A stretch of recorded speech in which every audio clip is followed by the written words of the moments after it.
larger inquiry into the future of the Australian shipbuilding industry, and we're more specifically talking around the tender process recently announced by the government with relation to the to supply ships. As we proceed, obviously the questions today, while they'll be fairly wide-ranging, will tend to be based around this more specific issue. But as the inquiry progresses, we may ask you, Mr. Duncan, Mr. Burns, to appear again on some of the more broader questions we'll be touching upon. Would either like you to make a brief opening statement? And sorry, if you can also state your name and the capacity in which you appear, just for the official Hansard record. Certainly, thank you, Chair. My name is Chris Burns. I'm the Chief Executive Officer of the Defence Teaming Centre, which is the Defence Industry Association in South Australia. And my name's Graham Dunk. I'm the Manager of Australian Business Defence Industry, which is an industry association. We're based here in Canberra. Could I start by thanking you for the opportunity to make a submission and appear before this extremely important inquiry. The future of our naval shipbuilding industry is at a critical juncture, and it is only through inquiries such as this that the industry gets the opportunity to express its views and put forward its case.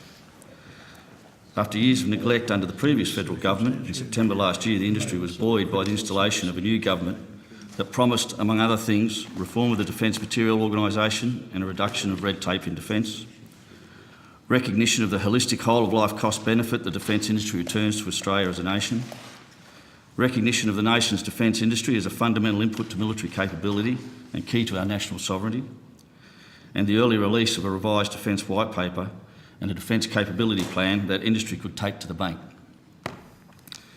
In the 9 months that has followed, none of these have come to fruition. A number of major contracts have wholly gone or been promised offshore. The much-needed reform of the Defence Material Organisation is nowhere in sight, and the white paper and defence capability plan are continually being deferred into the future. The first week of June this year was a disappointing one for Australia's defence industry. We started the first week of June with the revelation of the Defence Material Organisation's outsourcing of the construction of 12 Navy vessels to Vietnam. Later in the week, we learnt that the Australian government had decided to wholly construct 2 new icebreakers in Europe. Midweek, the Minister gave a press conference that announced, but didn't release, the results of a review of the Air Warfare Destroyer program conducted by Professor Winter. There was much negative comment made about the productivity of Australia's naval shipbuilding industry based on statistics identified in the Winter report. And all with no mention of the government and department's role in the circumstances that led to the poor productivity figures. Nor was there mention of the role the foreign builder played in the project delays and cost blowouts. The first week of June culminated when the Minister for Defence made his Boosting Australia's Maritime Capabilities announcement. Industry was advised that due to their poor productivity, evidenced by the unreleased Winter review, Australian industry would not be afforded the opportunity to tender for the Navy's replacement replenishment ships. With no mention of the unsolicited hybrid build proposals offered 18 months earlier by ASC and BAE, the government announced that it would offer their partners in South Korea and Spain limited competitive tenders for Australia's replacement replenishment ships, effectively cutting ASC, BAE and Australian industry out of the opportunity. Industry was very disappointed with the front page article in The Australian on the 15th of July. A defence spokesman, presumably with the Minister's authority, expressed the department's disappointment with the productivity of Australia's naval shipbuilding industry in relation to the landing helicopter dock ship. The defence spokesman made a number of erroneous statements in relation to the delays and cost overruns on the project, effectively blaming them on Australia's defence industry while defending the overseas builder and avoiding any mention of the department's significant role in the delays and cost overruns. It was a national embarrassment when that article was reproduced in the Shanghai Daily the next day. The essence of my appearance at this inquiry is to voice the concerns of South Australia's defence industry. An industry that is reluctant to speak publicly against the government for fear of retribution and repercussions. An industry that is not looking for handouts from government or charity in the awarding of contracts. An industry that wants to be recognised and respected for the significant role it plays in the development and delivery of Australian Defence Force military capability and the preservation of the nation's sovereignty. An industry that wants the opportunity to compete under the construct of holistic whole-of-life benefit to the nation and on a level playing field where the lowest price is not the determinant of value for money. An industry that would rather collaborate and partner with government and defence rather than be subjected to orchestrated campaigns to discredit it in order to justify going offshore to acquire low-risk hardware at the cheapest price. Now, you may have noticed that our written submission begs more questions than it offers insight. This is reflective of the industry at the moment. The last few years under successive governments has truly left the industry confused. It is an industry that truly questions if the Australian government and the department wants a defence industry at all. If it does, then it needs to support and partner with it to collaborate and deliver military capability. If it doesn't, then let us know. We can put on our Banana Republic t-shirts, learn how to pick fruit, dig ore out of the ground and serve drinks to wealthy tourists. Because, ladies and gentlemen, that is all that there will be left for our deindustrialised nation to do. Again, thank you for the opportunity to appear before this very important inquiry. I greatly look forward to engaging with you today and responding to your questions. Thank you. Mr Dunk, you set the bar quite high. Do you have an opening He statement? certainly has. I won't be able to compete. I'd just like to give a couple of words about who we are and then some general words on defence industry in general before we get to the issue under... And I will just note that we are fairly time limited, but with the concurrence of the committee, we may skip afternoon tea so that we can keep them here till 3. And if that's something, that's a yes from Senator Edwards. Thanks, Mr. Dunn. That's fine. We are a national organisation, although we are sort of associated with the New South Wales Business Chamber.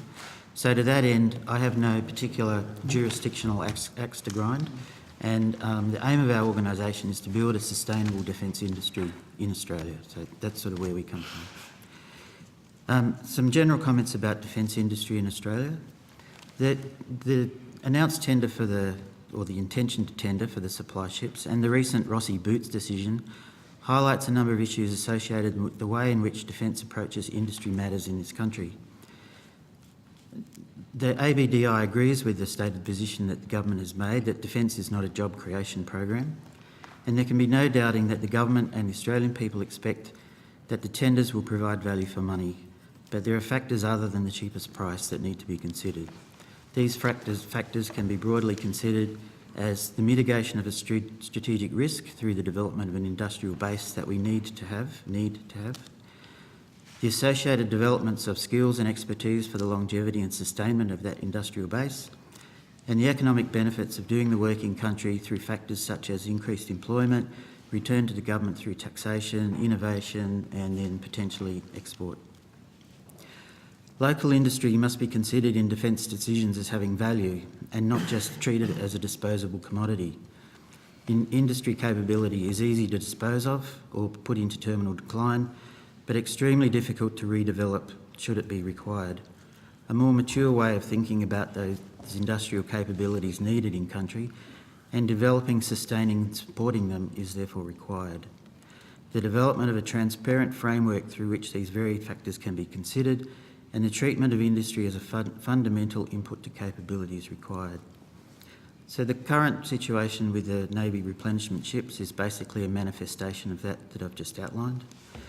It's also a manifestation of repeated inaction on the part of successive governments and the department to a problem that has been well known for an extended time. Our organisation does not believe that it's either been feasible or possible to build the entire ships in Australia.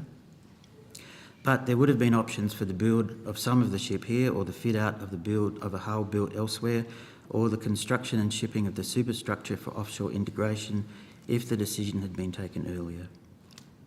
So that's basically where we're coming from, and I welcome the opportunity to speak to you. Just before we go to the Senator's question, I only had one or two very quick questions myself. Mr Burns, you spoke earlier about the reluctance of industry to speak out when they're so heavily reliant on government projects. What is the view of industry as you understand it, without having to break any confidences or to single out, individuals or individual companies about being excluded from this process? Industry was extremely disappointed about being excluded. And were they notified beforehand? No, they weren't.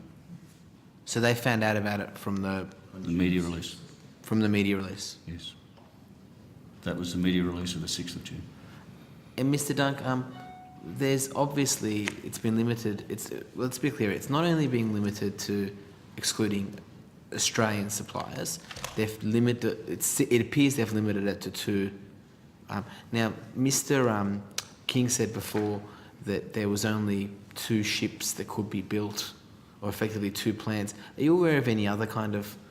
Well, ThyssenKrupp Marine Systems have a replenishment ship, which, as I understand it, could be suitable for Australia. Do you know why they weren't allowed to tender? I have no idea. I'd also highlight the US Navy has a large fleet of replenishment ships that are made in the US. So.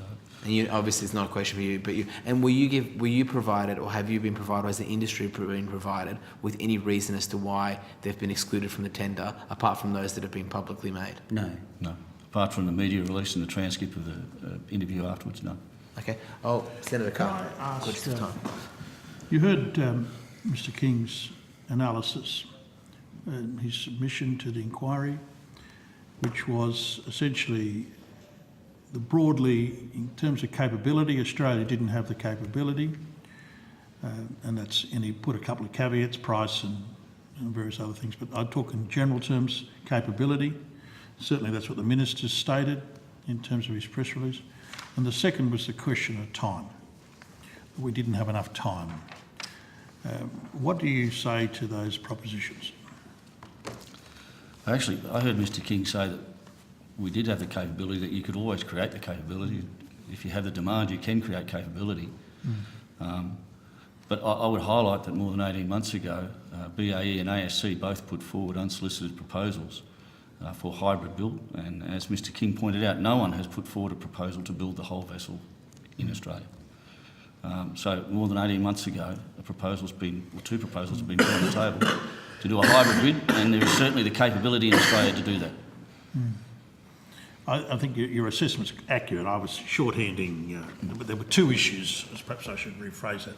There were 2 issues, one around capability and one around time. The schedule issue is a real issue because, as he outlined, the Navy does have issues around serious and success as to their longevity.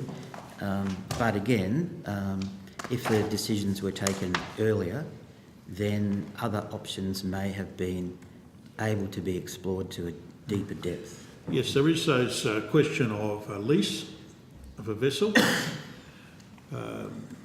or a second-hand vessel. Correct. Are you aware of what work's been done in that area? No, my organisation has no visibility of that. No, and we don't have any visibility of that either. And you're not aware of any analysis of those 2 options to buy us time to actually allow for a proper tender process? No. I don't think they're aware. Well, no. The only thing I'd highlight is that in the BAE... Hang on, I'm just... The reason I ask the question is, in my experience in industry often knows a great deal more about what's actually going on in government than the Minister. But is... They just said they didn't. Yeah, well... So you're not aware of any evaluations at all? No. No, other than the BAE submission highlights that they did not believe there'd be any time difference between getting a replenishment ship made in Spain or doing a hybrid fit. Could I ask you, in regard to the DMO's proposed future shipbuilding plan, do you have a response to that? Yes, you can't go to the bank with a prospect. And all we heard today was the prospect of a future frigate build. The loss of work is going to start occurring, as Mr Thompson highlighted, very, very soon. There was no indication of when that future frigate program might commence and when we might see the cutting of steel. The problem for industry is that it's been very hard to go to the bank for the last 6 years, and the time is running out for a lot of the SMEs out there. Conceptually, though, Senator, it's a good idea. It's something that we needed to have done years ago, is to actually commit to a long-term, ongoing, rolling build of naval vessels of a similar type so that we can get good at it and do it at a globally competitive price.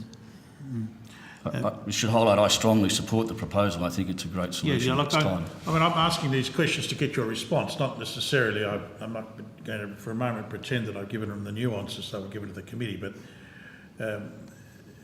you're supporting the approach the DMO's taken in terms of the future shipbuilding plan, although you don't support the recommendation for a limited tender on the resupply vessels. That's correct. Is that correct? That's your correct. submission?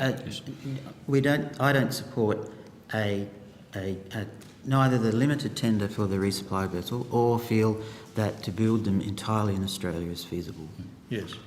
And you've also submitted that there may well have been other shipbuilders that could have produced the vessels. Even if there was a limited tender, you're criticising the decision to only go to two vessels. I'm just saying that there is at least one other option that I've spoken to. I see.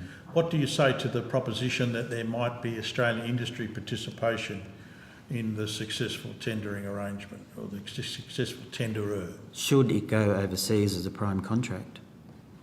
Is that you're saying that if it goes overseas to a prime contract, will that work come back into Australia? That was the suggestion that there'll be an opportunity for Australian industry participation.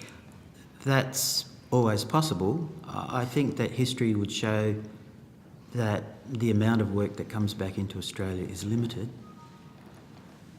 Well, just finally, just one final question. It's been said that industry capacity needs to be planned, built, managed and continually reshaped, and that industry must plan to ensure it can play its part.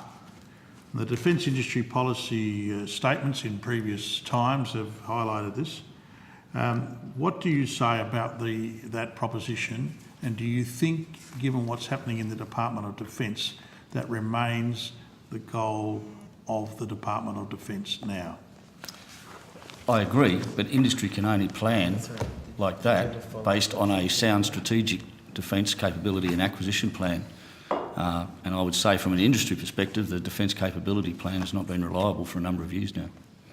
So if you don't know and you can't rely on the plan, you can't go to the bank and make your plans. Senator Xenophon? Further to Senator Carr's line of questioning, Mr King and you both were here this morning to hear Mr King's evidence. His assertion was that it wouldn't be, and I hope I'm being fair to his evidence, his assertion was essentially that building just 2 supply ships wouldn't give you that capability, that critical mass, the productivity, that it would be simply too inefficient to do so. I think it's a fair summary of what he said. Can both of you comment on that? Do you agree with this rationale?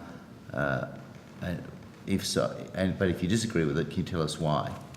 I agree to it with his rationale to the extent that if you're considering building the entire ships in Australia, then a 2-ship build is not going to get to the point where you achieve economies of scale, and the ANOA report on the AWD basically sort of indicates that after you get to number 4, then you're sort of in the ballpark of competitiveness.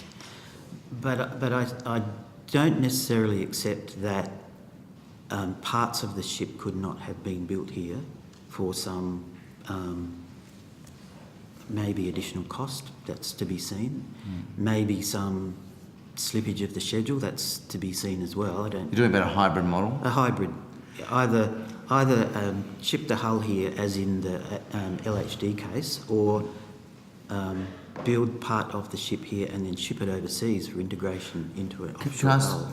Can I ask both of you this, that Mr King said that when BAE made an unsolicited offer in respect of the supply ships, it was going to cost 40% more to do that hybrid approach, the hull overseas and building it up here.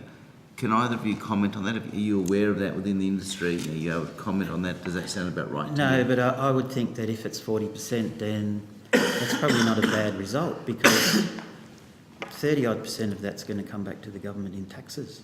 I think there's a UK report which indicates 37%.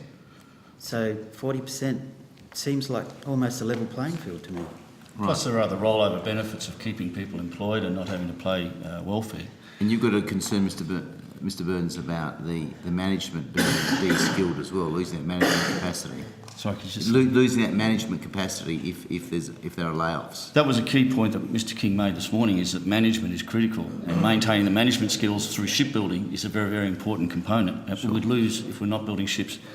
Could I just highlight that I felt Mr King's comments, specific comments there, were in relation to building the whole ship. In our defence, there's a follow-on question from... Oh, it's not follow-on. Oh, okay, no. I've got one more question. You That's go, it. Nick. And he tended to me, to describe a ship as just a tanker. A tanker moves from one port to another and delivers fuel. Replenishment ships carry a lot of fuel and they deliver that fuel at sea to up to 3 ships, which is a very complex operation and requires a number of systems to do it in all weather states.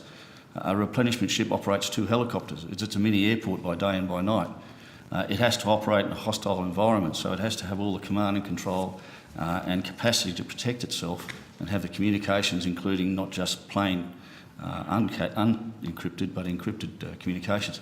So there's a lot of opportunity for what we are good at in industry to put those sort of systems on board a hull. My final question is to Mr Duncan. In your submission, you make reference that the Defence White Paper nor the Defence Industry Policy Statement determine what is a priority industry capability in terms of naval shipbuilding, although it's been included in the lower end of the strategic industry capability, although the strategic requirement for the repair and maintenance of naval ships would be a priority industry capability in terms of ship dry docking facilities and common user facilities. Can you draw on that thread that if we stop making ships and we get into this valley of death and lose all those skills, do we then face the risk that we can no longer do the ship dry docking facilities and common user facilities, which are a priority industry capability?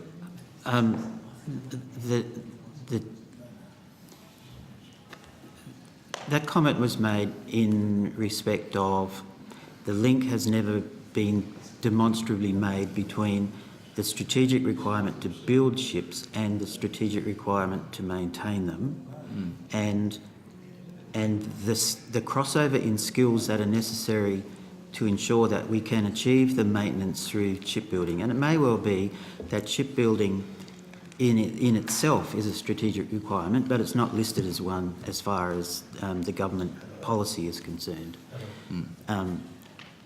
It's ill-defined? Well, it's almost totally undefined, let alone ill-defined. But there can be no doubting that the ability to maintain ships is a strategic requirement. And it may well be, as Mr King indicated this morning, that with a shrinking overseas shipbuilding capability, that there is a strategic requirement to build ships here, but that work has not been done and it hasn't been unambiguously stated as such. And I guess that was the point of my comment, just to highlight that it hasn't been unambiguously stated that it is strategically required. Right. That's strategically required from a strategic risk point of view. We'll go to Senator Yes, Kennedy thank you. and Senator Catter. I just want to clarify something you said in response to Senator Xenophon's questions about the 40% increase or 40% higher cost, and you mentioned that 30% of that would come back to the government. The corporate tax component would only be the profit, though, on that extra 40%, wouldn't it? Not the entire 40% increase in cost. That's drawing on a study that was done in the UK. Okay, so that wasn't... that showed that for every pound spent in the UK, 38% or 37 pence, whatever it was, came back to the UK government in the form of taxes and other benefits. Oh, and other benefits as well. And given that, tax regimes are not going to be wildly, different, then without doing a similar study here, you could expect that we're going to be in the same ballpark. Did that study take into account the displaced economic activity that would occur? I mean, you'd get that from that extra dollar, but obviously you might be taking resources away from other parts of the economy. By putting it into defence in the first place? Sure, yeah. I can't answer that. Okay. I just had a couple of questions, Chair, if that's all right. You mentioned in your opening remarks that you wanted to see reform of DMO. I know it's a little bit off our specific topic, but exactly what would you like to see happen in DMO? I guess the three... And if you could, I suppose, for this purpose of this hearing, how does it relate to this particular issue we've got here? Any concerns or any change you'd like to see that would make a difference, say, with these supply ships? Okay. We've constantly put forward the view that defence industry encompasses the whole of defence, and it has to deal with infrastructure, it has to deal with information group. At the moment, the industry division resides within the Defence Material Organisation. That's the conduit between industry and defence. It would be our preference that industry division be elevated away out of the DMO and up to a more strategic level, so that it looks across the whole of defence and gives industry one conduit into defence. The second belief we have is that we always get duplication in project management. Whenever you have a project, industry that's delivering the project inevitably sets up its own project management office, and the DMO sets up a mirror project office. Our belief is that if you get into performance-based contracting, the DMO should be very good at drafting up very good contracts, and then be very good at managing contracts, and allow the project management to be done in the main by industry. Now, if you feel that the project is that important that the DMO must be in the process, then alliances work well. The other area that we'd like to see is a bit more independence in the scrutiny and evaluation of tenders. Just on the performance-based contracts, do you count alliance contracting as part of performance-based contracts, or is it a separate form? I would, yes. Okay. And in your view, my understanding is the AWD project has been done under an alliance arrangement. How is that performed? Do you see that as a model going forward? I think there are issues with the AWD Alliance, but there is another alliance called the P3 Alliance, which looks after the P3 Alliance, and I know that has had the long length of life to go through and sort itself out, and that's working particularly well. I mean, we have to remember with the Air Warfare Destroyer, we haven't finished the first ship yet. So in terms of learning how to do it, we're still in our infancy stages. Okay. Thank you, Chair. Thank you. I've got one or two quick questions, and then we may actually be able to. Oh, sorry, Senator Canner. Sorry, Senator Canner. That's what you said. Sorry, yes. You might have heard me ask a question of Mr. King in relation to one of the points of your submission, which was the moving to a new paradigm of continuous building. And I got the impression from Mr. King that the AOR project is inconsistent with that because of it's a two-off type program and it's once in every 30 years. What's your response to that? Well, the continuity of building, to me, is not about building the same ship over. It's employing and practising the same skills over and over again. And as you heard Mr. King say, it was more the management skills as above the blue-collar skills. If you are building ships of any kind, to any level, you are practising those skills and you are keeping that workforce constantly improving and being more and more productive. At the moment, we're looking at a gap, and that workforce and those skills and that management capability is going to be lost if we don't have it. That's the principle behind a continuity of shipbuilding, not focused on specific projects. Thank you. What was that? Yep, Senator Edwards? Yeah, Mr. Duncan, in your evidence to Senator Carr, you said that there was one other option for building the OARs. There is another ship that exists. Right. Yeah. And do we build them here in Australia? No, we don't build them. They're So built, the same they're issues- built in Germany. So the same issue could be, your contention there is that we could try and build that here in Australia? No, not at all. I don't Okay, believe that we right. should be building any So no, any I just want to get replenishment the ship in context. Australia. No, All I'm no, saying that's- is that in response to a question that was made by the chair, is that there is, to my understanding, another option of a company that may be willing to respond to a tender should they be given one. But it's just a different ship. Yes. Yeah. So you then the inference, I guess, and we won't know this, is that Defence obviously prefers the design that they're chasing rather than this design. Yes, and for whatever reason, I have no visibility of how they came to that decision. Right. Could I just highlight that one issue that has been raised is that recently the New Zealand Navy has announced it's going to replace its replenishment ship too. The opportunity exists for us to get into partnership with New Zealand and do a 3-ship arrangement. Yeah. I haven't heard it mentioned. It does seem repetition is key in this business. Just my last one, Chair. Mr. Burns, you made a comment that the Defence Capability Plan hasn't been reliable for a number of years. Why do you say that it hasn't been reliable, and do you think that relates, perhaps to budget constraints introduced from 2009? Well, that is the statement, is that since 2009, industry has not been able to rely on a defence capability plan because it hasn't been delivered or budgeted and funded. And we still don't have a funded defence capability plan at this time. Well, I think, I can't remember what your exact words were, but it inferred that you didn't trust the defence capability plan. Industry cannot invest based on a defence capability plan because it's not reliable and it's not funded. So for a company to go to its bank and say, I need money to sustain myself in order to secure that project. But for the last 5 years, it's been in that way. Yes.